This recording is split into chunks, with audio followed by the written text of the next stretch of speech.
always talk about it as fear has been the product in the market for so long, right? Yes. That's how we've sold everything from religion to politics to products to corporate success. Everything's been hinged on fear. It's time Yes. for a new product. It's time for love to be the product of the Yes. market, like to Yeah. actually be motivated and connected and desire love to be what we're focused on. And so Absolutely. that's the shift. And that's what your strategy is all based on. All revenue can come from that place of heart-centered connection and lifting Yes. each other up. And you even have a caveat, if you're willing to talk about that, of philanthropy once Oh my financial gosh. abundance is there. Oh, And that absolutely. struck a deep chord with me. So if you're willing to share that. Oh, absolutely. You know, one of the things that I noticed when I first started, I don't consider myself a coach. I consider myself more of a consultant type of individual. And what I started noticing with my initial clients is once they hit like around 300,000, there was this, I don't know, this very icky energy of greed and self-centeredness that would surface. And I was repelled and I was like, whoa, wait a minute. I'm not helping you to make money so that you can sit high and look low. That's not why I'm doing what I'm doing.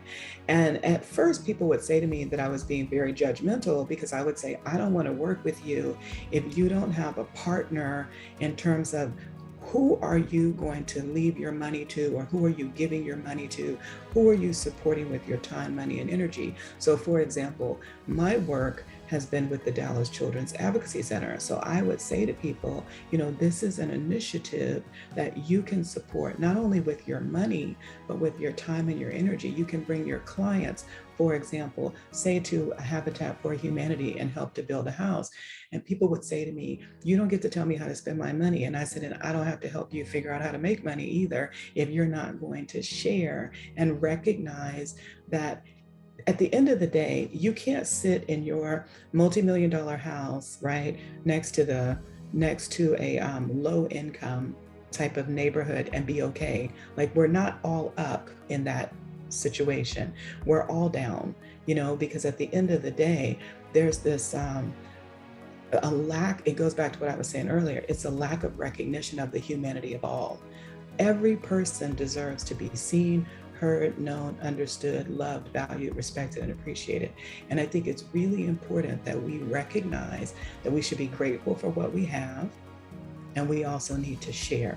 And when you get to a space where you can really see that your money can be a tool, like I look at companies like Charity Water, what an amazing charity, you know, or like Dallas Children's Advocacy Center, where they help, you know, the children who have basically are the victims of the most violent forms of sexual child abuse, you know, or you look at Salvation Army or the Red Cross or whoever it is that you support. I think we've got to sit down and look at what nonprofit supports our value system as it relates to leaving a positive mark in the communities in which we live, work, and serve. So now in my client application, I ask this question, and it's always shocking. So I know you're not, if you can't see that as an entrepreneur, you know, there's a give back because nobody owes you anything, right? It's amazing to me Exactly. this energy that people have. Nobody owes you anything. And when other people patronize your business, you know, how are you turning around and extending a helping hand to another? And so that's a really big deal to me. It's like, I've been a volunteer. I think, I don't know if I told you this, but you know, I've been a volunteer since I was like in second grade. I've helped elderly people to read. I've been a candy striper. I've just done all the little things as it relates to volunteers, you know, fed the homeless, you know, just all sorts of things. And I just feel like we need to get back to treating people as people. And I cannot, this is like a really big deal to me. So I don't want to jump on a soapbox, but that's like a really big deal. Because what's the purpose of having money if, I mean, what can you do with all this money but support initiatives that kind of, I don't know, what's the point of having it?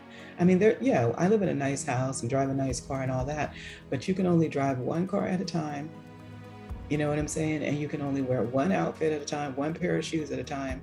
And then there comes a point where you have to ask yourself, when is enough enough? And where do I have a higher calling, a higher mission, a heart-centered mission for the work that I do?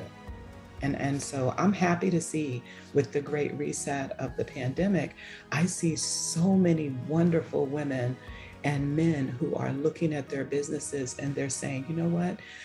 Within the offerings, you'll see the language that says, I don't want money to be the reason why you can't join us on this journey. So we're offering scholarships, we're offering reduced tuition. In some cases, just come and invest what you can. And it's not about looking down on people, it's just recognizing that we shouldn't be alienating one another based upon how much money we have.